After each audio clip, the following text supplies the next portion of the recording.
I never thought that working at a five-star resort like Coral Cove could be anything but peaceful. The beautiful ocean, turquoise waves, and wealthy guests made it seem like a dream job. But there are certain things about working in such luxury hotels that no one tells you: hidden cameras, secretive corners, and mysteries of their own. I had cleaned many rooms and learned that the most beautiful ones often held the darkest secrets. That day, I was on the night shift when the two of them arrived at the hotel. Room number 8803, a mother, Elizabeth, and her daughter, Lily. They checked in just like any other regular guests. Elizabeth was a beautiful woman who spoke very lovingly, while Lily, well, she was different. There was something about her that raised suspicion right from the start. When she spoke, she never looked at her mom. She fidgeted as if something was eating her up inside. I wouldn't have paid much attention to them had they not made a strange request later that evening. Around midnight, just as I finished my rounds, Lily showed up at the reception with a man, a tall, quiet stranger with a hollow gaze. His name was Marcus, and he was Lily's boyfriend. They seemed to be in a hurry, whispering something to the receptionist. Both of them wanted an extra key to room 8803 without Elizabeth knowing. This raised a red flag for me, but I brushed it off because guests often have unusual requests. The next morning, I was assigned to clean their room. I knocked on the door, but no one answered. Following protocol, I entered since the room appeared unoccupied. Inside, the room was in a terrible state: broken fruit bowls, shattered glass, and a strange, damp smell that churned my stomach. Having cleaned many rooms, I recognized the scent of death, even when masked with expensive perfumes. But what I found next left me unprepared: a large black suitcase placed near the bed. As I moved closer, the foul smell intensified, and my heart started pounding. A thick, sticky liquid was oozing from under the suitcase. My hands trembled as I reached out to unzip it. Just then, Lily entered the room, her eyes wide with fear, followed by Marcus, who, as always, appeared eerily calm and unaffected. "What are you doing here?" Lily stammered in a trembling voice. I came to clean the room," I replied nervously, glancing between them and the suitcase. "I didn't touch anything." Marcus stepped forward, blocking my path to the door. His intense gaze sent shivers down my spine. "You should leave," he said, nodding toward the exit. I hesitated, but eventually backed out, muttering, "I'll come back later." Lily looked as if she was about to cry, her hands shaking as she fidgeted with the buttons on her top. I wanted to ask her if she was okay, but Marcus's presence stopped me. He didn't say a word, just stared at me with unsettling calmness until I left. For the rest of the day, I couldn't shake off what I had seen. My manager noticed my distracted behavior and asked if everything was all right. I hesitated, but decided not to mention the suitcase. After all, I had no concrete evidence of wrongdoing, just a gut feeling that something was terribly off. Still, I kept an eye on room 8803 whenever I could. Later that evening, I saw Elizabeth sitting alone on the hotel's private beach. She was staring at the horizon, her expression a mix of sorrow and weariness. I approached her cautiously. "Good evening, ma'am. Is everything all right?" I asked, trying to sound casual. She turned to me with a faint smile that didn't reach her eyes. "Oh yes, everything's fine," she said, though her voice betrayed her. She hesitated before adding, "Lily's just been different lately. Teenagers, you know?" I nodded, but something in her tone made me suspect she wanted to say more. Before I could probe further, Marcus and Lily appeared in the distance, walking hand in hand. The sight made Elizabeth's face tighten, and she quickly excused herself, heading back to her room. That night, I couldn't sleep.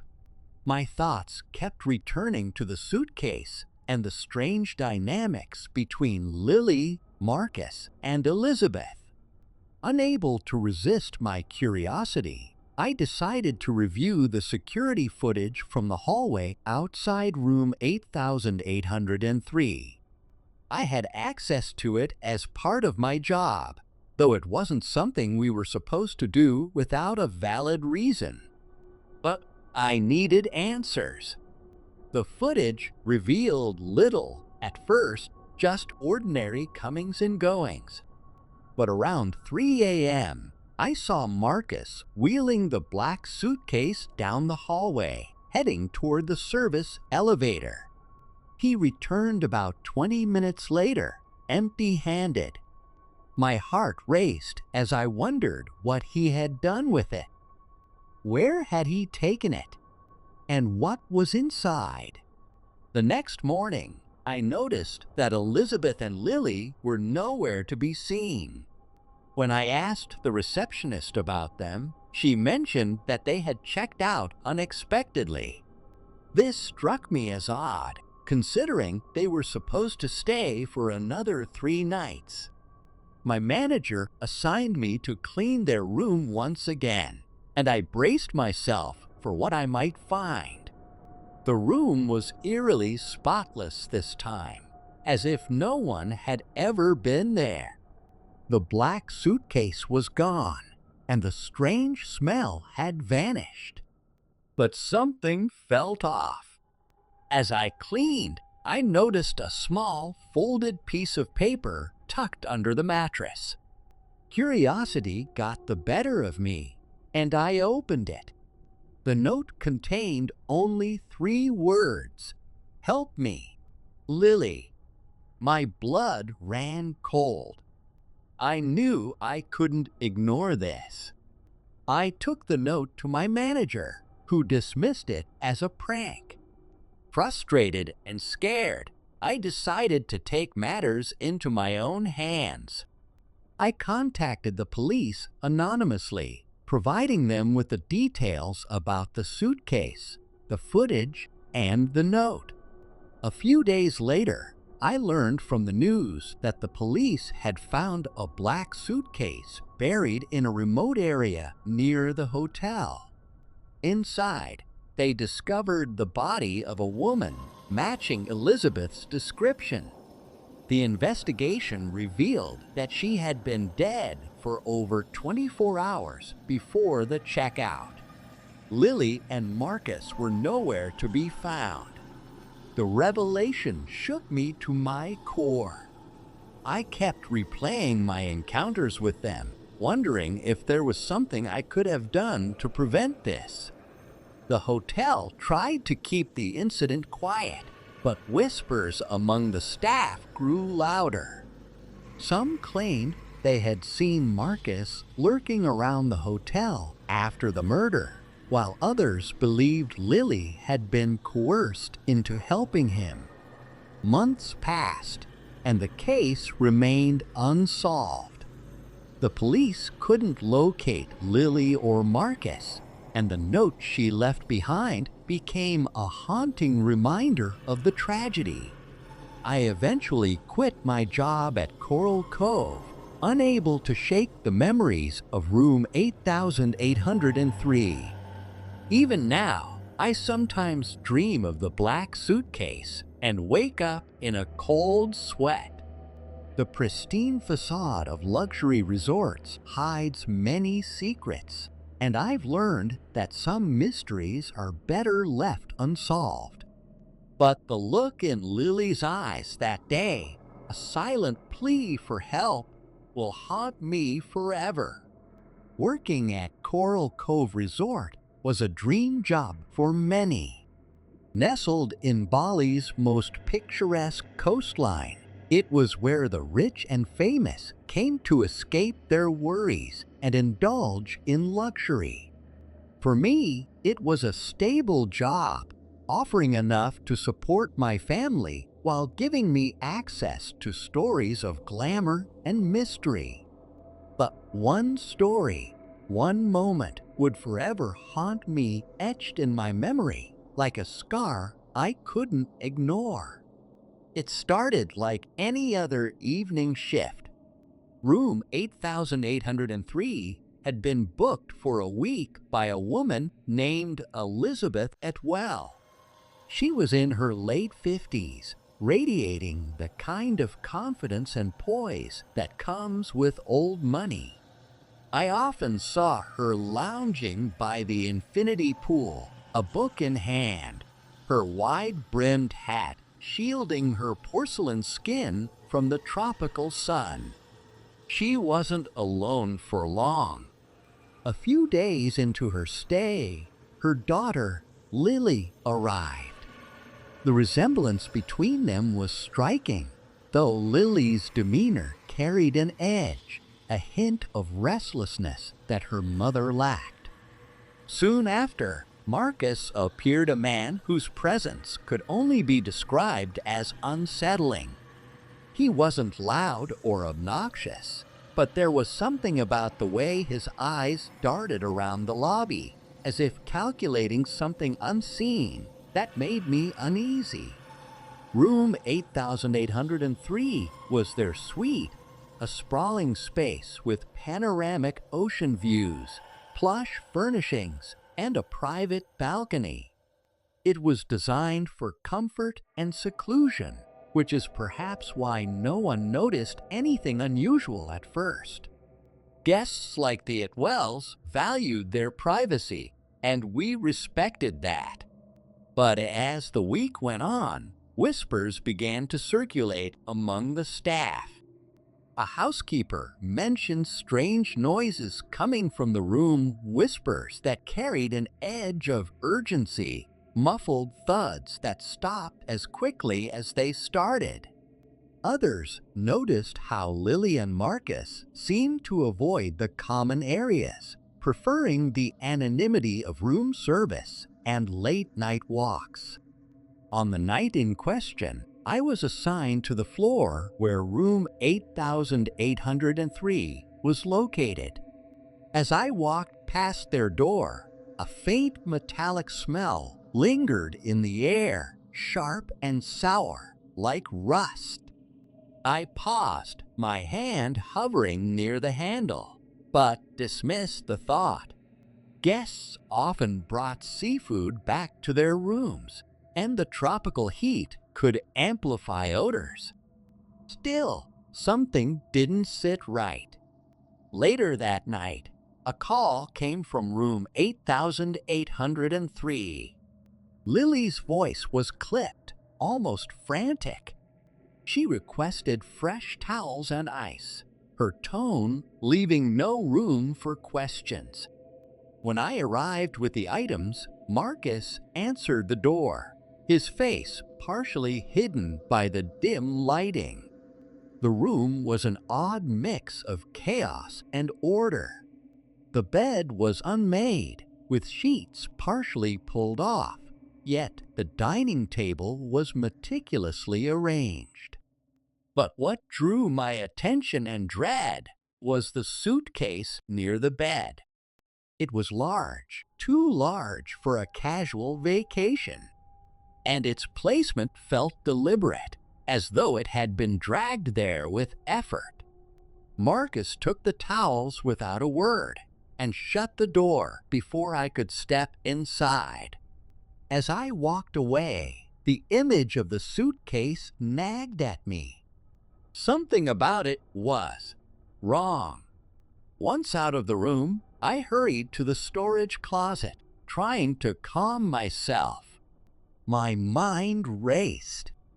Something terrible had happened in that room. I could feel it. And whatever was in that suitcase, it wasn't just luggage. I immediately reported my suspicions to my supervisor, who, to my surprise, didn't dismiss me. Together, we returned to room 8803. By then, it was too late. The suitcase was gone, and so were Lily and Marcus. The room was cleaned so thoroughly that it looked as if no one had ever stayed there. But I knew what I had seen, what I had smelled. Hours later, chaos erupted at the resort. Security footage revealed Lily and Marcus leaving the hotel with the suitcase. They hailed a cab, completely unaware their movements were being monitored. Police were alerted, and within hours, they were tracked to a cheap motel on the outskirts of town.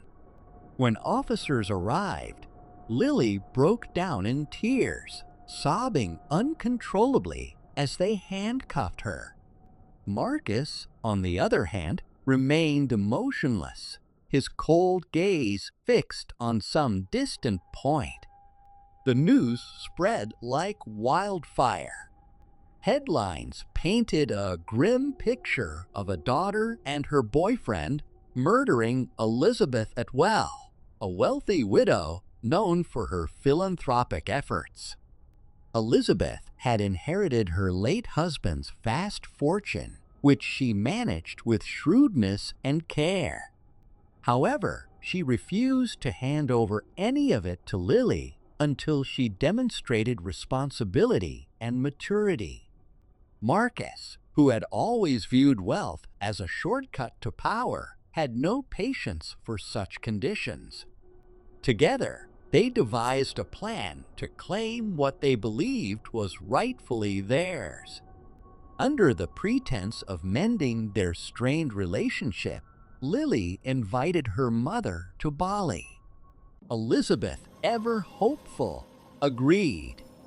She had no idea that Marcus would join them days later, his arrival marking the beginning of the end.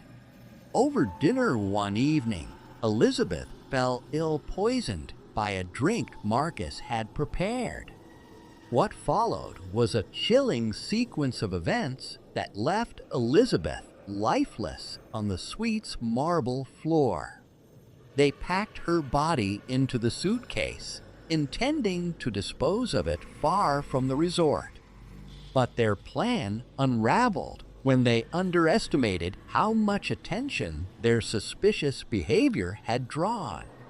I couldn't shake the image of the suitcase. The thought of Elizabeth's lifeless body inside haunted me. The room itself seemed to have absorbed the horror, its walls whispering secrets that no amount of cleaning could erase. Every time I passed room 8803, a chill ran down my spine. It wasn't just a room anymore. It was a graveyard of shattered trust and greed. The aftermath was surreal. Lily and Marcus were tried and convicted, their stories dissected and debated by media and strangers alike. Lily claimed she was manipulated by Marcus, a victim of his charisma and control. Marcus, true to form, remained silent, offering no defense or remorse. They became infamous, their names etched into the dark annals of true crime. Years have passed since that night, but the memories remain vivid. I still work at Coral Cove, unable to leave the place that has become both my livelihood and my burden. Guests come and go, each bringing their own stories and secrets. Yet, no matter how many rooms I clean, none have left a mark as deep as 8,803. I've often wondered about the nature of evil. Is it born or made? Did Lily truly believe she had no choice, or was she always capable of such darkness? And Marcus, was he a product of his circumstances, or simply a man without a soul? These questions linger unanswered as I continue my work. Sometimes, when the wind blows just right, I catch a faint metallic scent near 8,803. It's probably my imagination, a trick played by a mind that refuses to forget. But in those moments, I can't help but feel that the island remembers too.